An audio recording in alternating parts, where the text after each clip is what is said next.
അപ്പോൾ നമ്മൾ കഴിഞ്ഞ ക്ലാസ്സിൽ റെക്ടിഫിക്കേഷൻ എഫിഷ്യൻസി എന്താണെന്ന് പറഞ്ഞായിരുന്നു. എന്താണ് റെക്ടിഫിക്കേഷൻ എഫിഷ്യൻസി എന്നതുകൊണ്ട് ഉദ്ദേശിക്കുന്നത്? What fraction of total A C input power is converted to useful D C output power. നമ്മൾ ഇൻപുട്ടിൽ എ സി ആണ് കൊടുക്കുന്നത്, അത് റെക്ടിഫയർ വഴി കടന്നു പോകുമ്പോൾ നമുക്ക് ഒരു ഡി സി ആയിട്ട് കൺവേർട്ട് ചെയ്യുന്നു. അപ്പോൾ എ സി പവർ നമ്മൾ അപ്ലൈ ചെയ്ത എ സി പവറിൻ്റെ എത്ര ഫ്രാക്ഷനാണ് യൂസ്ഫുൾ ആയിട്ടുള്ള ഡി സി ഔട്ട്പുട്ട് പവറായിട്ട് നമുക്ക് കിട്ടിയത് എന്നുള്ളതാണ് റെക്ടിഫിക്കേഷൻ എഫിഷ്യൻസി എന്നതുകൊണ്ട് ഉദ്ദേശിക്കുന്നത്. അപ്പോൾ അത് കാൽക്കുലേറ്റ് ചെയ്യുന്നത് എങ്ങനെയാണെന്ന് വെച്ചാൽ, rectification efficiency of rectifier is defined as the ratio of D C output power to the A C input power, അതായത് applied A C input power. അപ്പോൾ ഡി സി ഔട്ട്പുട്ട് നമുക്ക് ഔട്ട്പുട്ടിൽ കിട്ടിയ ഡി സി സിഗ്നലിൻ്റെ പവറും നമ്മൾ അപ്ലൈ ചെയ്ത A C സിഗ്നലിൻ്റെ പവറിൻ്റെയും റേഷ്യോയാണ് റെക്ടിഫിക്കേഷൻ എഫിഷ്യൻസി എന്നതുകൊണ്ട് ഉദ്ദേശിക്കുന്നത്. Ratio of output D C power to the input A C power, that is eta is equal to D C power delivered to the load divided by A C input power from the transformer secondary. നമ്മൾ input കൊടുക്കുന്നത് പ്രൈമറിയിലാണ്, അത് നമ്മൾ ഡയോഡിലേക്ക് വരുമ്പം അത് connect ചെയ്തിരിക്കുന്നത്, അല്ലെങ്കിൽ ഡയോഡിലേക്ക് കൊടുക്കുന്നത് ട്രാൻസ്ഫോമറിൻ്റെ സെക്കൻഡറി വഴിയാണ്. അപ്പോൾ നമ്മളെപ്പോഴും കാൽക്കുലേറ്റ് ചെയ്യുമ്പം പവർ സെക്കൻഡറിയിൽ കൊടുത്ത പവർ വെച്ചാണ് കാൽക്കുലേറ്റ് ചെയ്യുന്നത്. അപ്പോൾ eta is equal to D C power delivered to the load divide by A C input power from the transformer. നമ്മുടെ ലോഡിൽ കിട്ടിയ ഡി സിയുടെ പവർ, ഡി സി കറണ്ടിൻ്റെ power divide by A C power from the transformer സെക്കൻഡറിയിൽ നിന്നും വന്ന A C power, നമ്മൾ കൊടുത്ത എ സി പവർ, അത് സെക്കൻഡറി വഴി കടന്നു പോകുന്നുണ്ട്, സെക്കൻഡറിയിൽ നിന്നും എടുത്തതാണ് നമ്മൾ കണക്കാക്കുന്നത്. അപ്പോൾ നമ്മൾ calculate P D C divide by P S C. P D C എന്ന് പറയുന്നത് ഔട്ട്പുട്ട് ഡി സി പവറാണ്, പി എസ് സി എന്ന് പറയുന്നത് input A C power from the secondary of the transformer. ഇനി നമുക്ക് രണ്ട് തരം റെക്ടിഫയർ പഠിച്ചാണ്, ഹാഫ് വേവ് റെക്ടിഫയറും ഫുൾ വേവ് റെക്ടിഫയറും. അപ്പോൾ ഈ രണ്ട് റെക്ടിഫയറിൻ്റെയും എഫിഷ്യൻസി ഒന്ന് കാൽക്കുലേറ്റ് ചെയ്ത് കമ്പയർ ചെയ്ത് നോക്കാം ഏതാണ് കൂടുതലെന്ന്.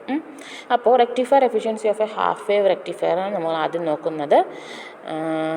അതിന് വേണ്ടിയിട്ട് നമ്മൾ ഇൻപുട്ട് പവറും ഔട്ട്പുട്ട് പവറും ഒന്ന് വേവ് ഫോമായിട്ട് വരയ്ക്കാം. അപ്പോൾ ഇതിൽ നമുക്ക് രണ്ടും വേണമെങ്കിൽ ഒന്നിൽ തന്നെ വരയ്ക്കാം. ഈ ഫിഗറിൽ കൊടുത്തിരിക്കുന്നത് നമ്മൾ അപ്ലൈ ചെയ്ത ഇൻപുട്ട് പവറാണ്. ഇൻപുട്ട് പവർ ഒരു കംപ്ലീറ്റ് സൈക്കിളിലുള്ള 0 to 2π എന്ന് പറഞ്ഞൊരു കംപ്ലീറ്റ് സൈക്കിളിൽ നമ്മൾ അപ്ലൈ ചെയ്ത ഇൻപുട്ട് സിഗ്നലാണ് ഈ കൊടുത്തിരിക്കുന്നത്. അതിൽ നിന്ന് തന്നെ നമുക്ക് ഔട്ട്പുട്ട് നോക്കാം. ഹാഫ് വേവ് റെക്ടിഫയർ ആകുമ്പം ഈ ഒരു ഹാഫ് സൈക്കിൾ മാത്രമേ നമുക്ക് ഔട്ട്പുട്ടിൽ കിട്ടുകയുള്ളൂ, മറ്റത് കംപ്ലീറ്റ് ആയിട്ട് കട്ടായിപ്പോയി.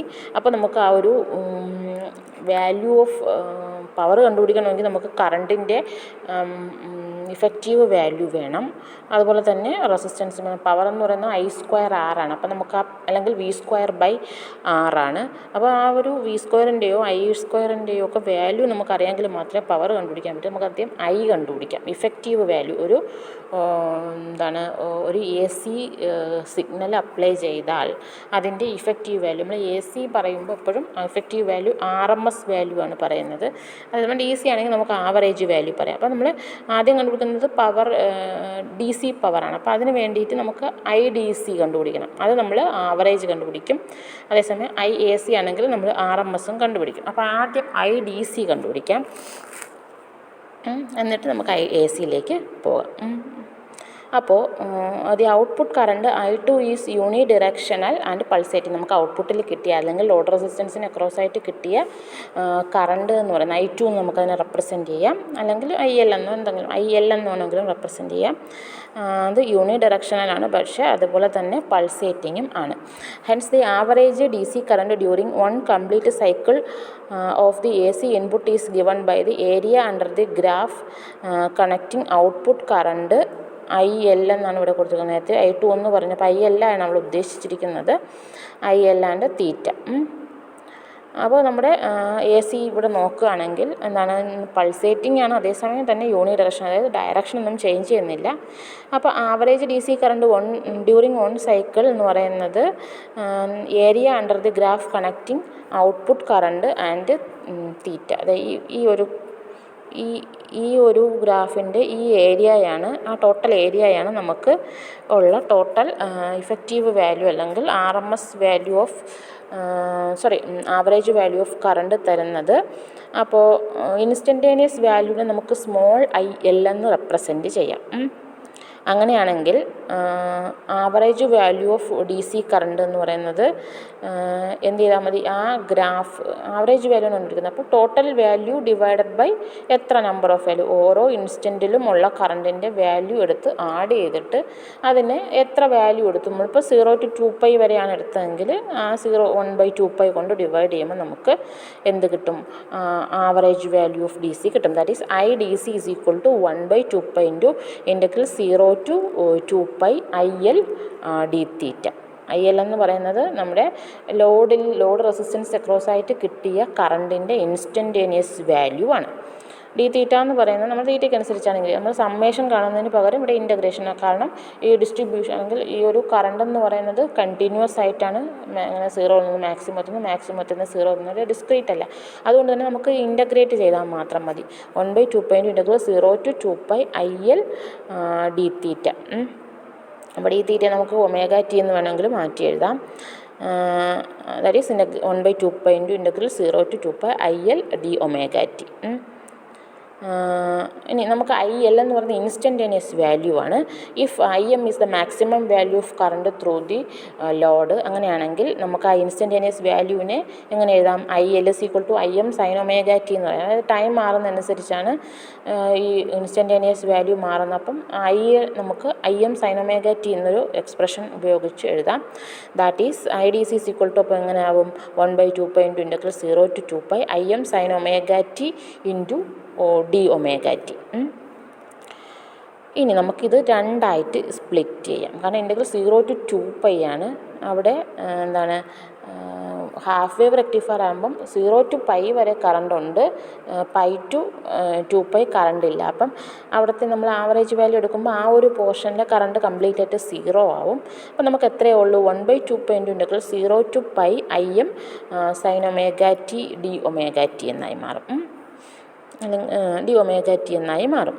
അത് കഴിഞ്ഞിട്ട് ബാക്കിയുള്ള എന്താണ്, ഇൻ്റഗ്രൽ π to 2π കറണ്ട് ഇല്ലാത്തതുകൊണ്ട് 0, ഹാഫ് വേവിൽ പകുതി പാർട്ട് കട്ടായിപ്പോൾ, അപ്പോൾ ആ ഒരു പാർട്ട് 0 ആയി മാറി.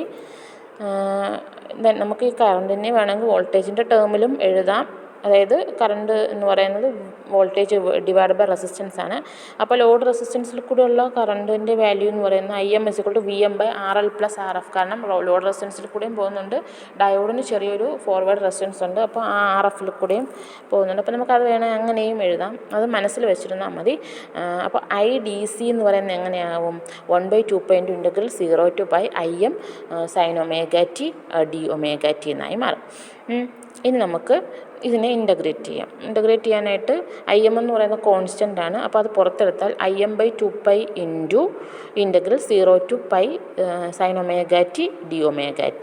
ഇനി sin ωtയുടെ ഇൻ്റഗ്രൽ -cos ωt ആണ്. ദെൻ ωtയുടെ വാല്യൂ അല്ലെങ്കിൽ തീറ്റായുടെ വാല്യൂ മാറുന്നത് 0 to π ആണ്. അപ്പോൾ ωtയുടെ ടേമിൽ വേണമെങ്കിലും കൊടുക്കാം, തീറ്റായുടെ ടേമിൽ വേണമെങ്കിലും കൊടുക്കാം.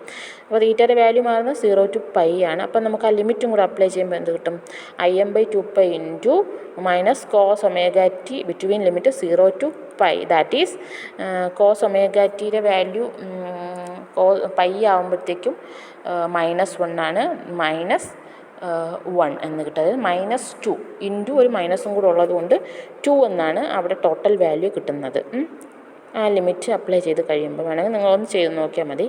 അപ്പോൾ IM/2π ഇൻറ്റു 2 എന്ന് കിട്ടും. ദാറ്റ് ഈസ് IM/π ആണ് നമ്മുടെ ഹാഫ് വേവ് റെക്ടിഫയറിലെ ഔട്ട്പുട്ട് കറണ്ടിൻ്റെ ആവറേജ് വാല്യൂ IDC എന്ന് പറയുന്നത് IM/π ആണ്. അങ്ങനെയാണെങ്കിൽ പവർ എത്രയാണെന്ന് കിട്ടും, ആ കറണ്ട് പോകുന്നത് ഏത് വഴി മാത്രമാണ്, ലോഡ് റെസിസ്റ്റൻസ് വഴി മാത്രമാണ്. അപ്പോൾ PDC is equal to IDC² into RL. IDCയുടെ വാല്യൂ എത്രയെന്ന് കിട്ടി, IM/π എന്ന് കിട്ടി. അപ്പോൾ അതിൻ്റെ square into RL, that is IM² into RL വേണമെങ്കിൽ അങ്ങനെ മാത്രം എഴുതിയാലും മതി, IM/π ഹോൾ² ഇൻറ്റു RL. അപ്പോൾ നമുക്ക് DC പവർ കിട്ടിക്കഴിഞ്ഞു. ഇനി നമ്മൾക്ക് ഇൻപുട്ട് പവർ PAC കണ്ടുപിടിക്കണം. അപ്പോൾ AC ആകുമ്പം നമുക്ക് RMS വാല്യൂ ആണ് നമ്മളെപ്പോഴും കാൽക്കുലേറ്റ് ചെയ്യുന്നത്. കാരണം നെഗറ്റീവ് ഹാഫ് സൈക്കിളും കൂടെ എടുത്ത് ആഡ് ചെയ്യുമ്പോൾ മൊത്തത്തിൽ 0 ആയിപ്പോൾ അതുകൊണ്ട് തന്നെ മൊത്തം ഇൻസ്റ്റൻറ്റേനിയസ് വാല്യൂവിന് എടുത്ത് സ്ക്വയർ ചെയ്ത് ആഡ് ചെയ്തിട്ട് ആവറേജ് എടുക്കുന്ന രീതിയാണ് RMSൽ നമ്മൾ ഫോളോ ചെയ്യുന്നത്. അപ്പോൾ RMS വാല്യൂ എന്ന് പറയുന്നത് IRMS എങ്ങനെയാണ് കണ്ടുപിടിക്കുന്നത് 1/2π. നേരത്തെ പറഞ്ഞതുപോലെ തന്നെ സ്ക്വയർ എടുക്കണം എന്നൊരു വ്യത്യാസം മാത്രമേ ഉള്ളൂ. 1/2π ഇൻ്റഗ്രൽ 0 to 2π IL² dωt. അപ്പോൾ ഇതും നമുക്ക് രണ്ടായിട്ട് സ്പ്ലിറ്റ് ചെയ്ത് എഴുതാം. 2 ഹാഫ് സൈക്കിളുണ്ട്. അതിൽ നമ്മൾ രണ്ടാമത്തെ ഹാഫ് സൈക്കിൾ 0 എന്ന് എടുക്കാൻ കാരണം നമ്മൾ യൂസ്ഫുള്ളായിട്ട് ഉപയോഗിക്കുന്നത് ഒരു ഹാഫ് സൈക്കിൾ മാത്രമാണ്. അതുകൊണ്ട് രണ്ടാമത്തെ ഹാഫ് സൈക്കിൾ നമുക്ക് 0 എന്ന് തന്നെ കൊടുക്കാം. That is 1/2π integral 0 to π Im² sin² ωt dωt plus integral π to 2π 0 dωt. അത് യൂസ്ഫുള്ളായിട്ട് ഉപയോഗിക്കാത്തത് കൊണ്ടാണ് ആ ഒരു ഹാഫ് സൈക്കിളിൽ മാത്രമേ നമ്മൾ ഉപയോഗിക്കുന്നുള്ളൂ. അതുകൊണ്ട് അതും രണ്ടാമത്തെ പാർട്ടിൽ നമ്മൾ 0 ആണ് കൊടുക്കുന്നത്. ദെൻ ദാറ്റ് ഈസ് ഈ വാല്യൂ നമ്മൾ ചെയ്യുമ്പോൾ കിട്ടുന്നത് 2π എന്നാണ്. Integral 0 to 1/2π integral 0 to π Im² sin² ωt dωt എന്ന് പറയുന്നത് അതിൻ്റെ വാല്യൂ എന്താണ് π എന്നാണ് കിട്ടുന്നത് കേട്ടോ. അത് നിങ്ങളൊന്ന് ചെയ്ത് നോക്കിയാൽ മതി. വേണമെങ്കിൽ ഞാൻ സമയം കിട്ടുമ്പോൾ ഒന്ന് എഴുതി തരാം എങ്ങനെയാണ് വന്നതെന്ന്. അപ്പോൾ ആ ഒരു ഇൻ്റഗ്രേഷൻ ചെയ്യുമ്പോൾ നമുക്ക് കിട്ടുന്നത് Im/2 എന്നാണ്. ഈ ഒരു ഇൻ്റഗ്രലിൻ്റെ value integral 0 to π Im² sin² ωt dωt എന്ന് π എന്നുള്ള വാല്യൂ ആണ് കിട്ടുന്നത്.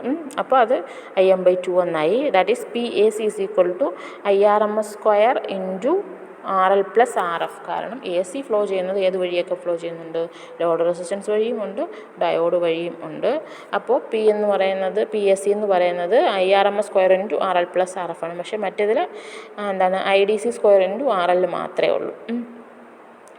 അപ്പോൾ IRMS² പകരം Im/2² എന്ന് കൊടുക്കാം RL + RF. That is efficiency η = PDC/PAC which is equal to Im/π² RL divided by Im/2² RL plus RF. That is Im² into 4 divided by π² Im². Im² cancel ചെയ്ത് പോയിട്ട് 4/π² എന്നാണ് നമുക്ക് കിട്ടുന്നത്. എഫിഷ്യൻസിയുടെ വാല്യൂ 4/π² എന്നാണ്. ആ വാല്യൂ നമ്മൾ കാൽക്കുലേറ്റ് ചെയ്യുമ്പോൾ കിട്ടുന്നത് 40.6% എന്നാണ്. അപ്പോൾ ഹാഫ് വേവ് റെക്ടിഫയറിൻ്റെ എഫിഷ്യൻസി നിന്ന് 40.6% ആണ് കാൽക്കുലേറ്റ് ചെയ്യുമ്പോൾ കിട്ടുന്നത്. നമ്മൾ ഡയോഡിൻ്റെ ഫോർവേഡ് റെസിസ്റ്റൻസ് നെഗ്ലക്റ്റ് ചെയ്തിട്ടാണ് അങ്ങനെ ഒരു വാല്യൂ എഴുതുന്നത്. അല്ലെങ്കിൽ 40.6%-ൻ്റെ കൂടെ ഒരു ടേമും കൂടെ വരും RL divided by RL plus RF എന്നൊരു ടേമും കൂടെ വരും. അപ്പോൾ ചെറിയൊരു വ്യത്യാസം, ഒരു കുറച്ചുകൂടി എഫിഷ്യൻസി കുറയും. ഐഡിയൽ ഡയോഡാണെന്ന് എടുത്താൽ 40.6% എന്ന് തന്നെ വരും. അപ്പോൾ അതാണ് ഹാഫ് വേവ് റെക്ടിഫയറിൻ്റെ എഫിഷ്യൻസി കണ്ടുപിടിക്കേണ്ട മാർഗ്ഗം.